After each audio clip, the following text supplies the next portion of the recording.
आज प्यारे बाबा ने हम बच्चों को कहा है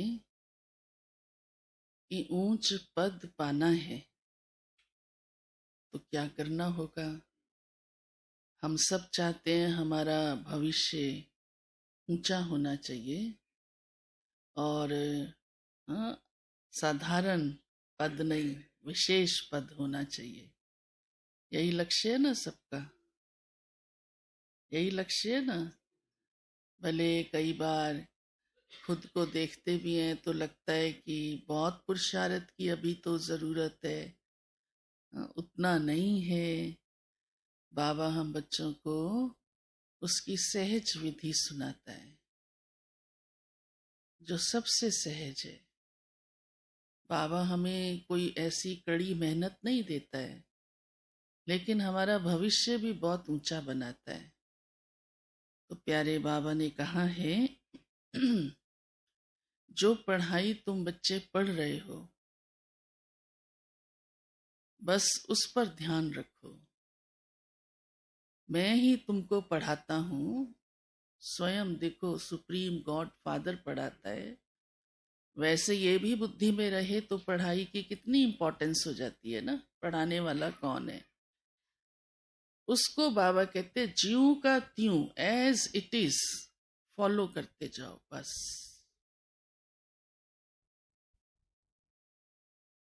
इस पर दादी कहा करती थी, अगर कोई आपके आगे चल रहा है और उसके कदमों के निशान आप देख रहे हो तो चलना मुश्किल होता है आसान होता है? हाँ, आंख बंद करके भी चल सकते हैं, फिर कोई मुश्किल नहीं होता, ना कोई भटकने की बात होती है। तो इसी रीति बाबा हम बच्चों को कहते हैं, मैंने हर बात की श्रीमत तुम बच्चों को दी है। कोई ऐसी बात नहीं है जिसकी बाबा ने हमें नॉलेज अथवा श्रीमत ना दी हो, ना गाइड किया हो। है कोई बात ऐसी? एक बात सोचो, कोई बात ऐसी नहीं है। हाँ? यहाँ तक कि सोचना कैसे है, बोलना कैसे है, रहना कैसे है, खाना कैसे है, हाँ, हर बात हर बात। बस जब गाइडेंस मिल गई तो उसके अनुसार बाबा कहते हैं चलते चलो तो भविष्य ऊंच पद सहज हो जाएगा। ब्रह्मा बाप ने क्या किया, यही तो किया। बल्कि उनके आगे तो कोई चल के दिखाने वाला भी नहीं था।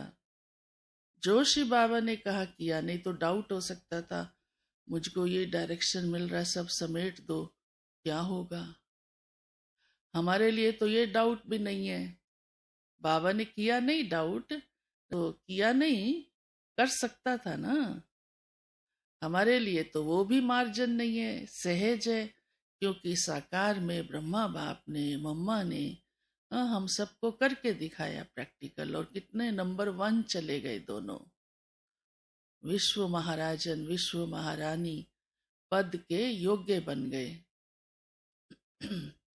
फिर बाबा ने कहा बच्चों को कभी अफसोस नहीं करना है किसी भी बात का। हो जाता है ना, हाँ, छोटी छोटी बातों का भी हो जाता है, बड़ी बड़ी में तो क्या हालत होती होगी या हो सकती है भविष्य में। बाबा ने कहा ही है ना, बड़े बड़े पेपर भी आएंगे। अफसोस नहीं करना। अफसोस कब होता है वो तो आप समझते ही हो, जानते हो। अब क्यों नहीं करना अफसोस? क्योंकि हम सब अच्छी तरह से समझ गए हैं, हर आत्मा का ड्रामा में अपना पार्ट है, और वो भी नूंदा हुआ है, नूंदा हुआ है। हर दृश्य भी नूंदा हुआ है, फिक्स है। आप उसे अदली बदली नहीं कर सकते। फिर अफसोस किस बात का? कोई प्रश्न किस बात का, ये ऐसे क्यों करता है, करती है ऐसे? ठीक है ना, उसका पार्ट ही यही है। या जो भी घटना घटनी है वो घट रही है। अफसोस किस बात का। तो जब साक्षी होकर देखेंगे, ड्रामा याद रहेगा तभी साक्षी होकर देख सकते हैं। ड्रामा भूल जाता है, तो इसलिए बाबा हम बच्चों को कहते हैं, इसकी नूंद को समझ कर चलो। बस ये कल्प पहले वाली नूंद चल रही है। दूसरा बाबा ने पुरुषार्थ सुनाया है कि ऐसे पुरुषार्थ हो जो हम सब अच्छी तरह से जानते हैं। बाबा ने जो बात कही हुई है हम सबको, लेकिन वो याद रहना जरूरी है कि अंत में किसी की याद ना आए। तो वो कब होगा? जब इस समय किसी की याद नहीं आएगी। अगर अभी याद आती है तो अंत समय ऐसा हो सकता है कि याद ना आए?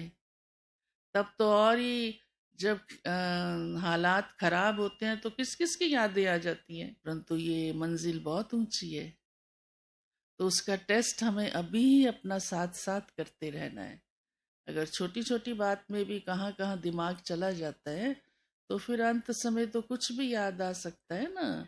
इसलिए बाबा हमें बार बार रिमाइंड कराते हैं कि इतना बाबा को याद करो जो अंत समय किसी की याद ना आए।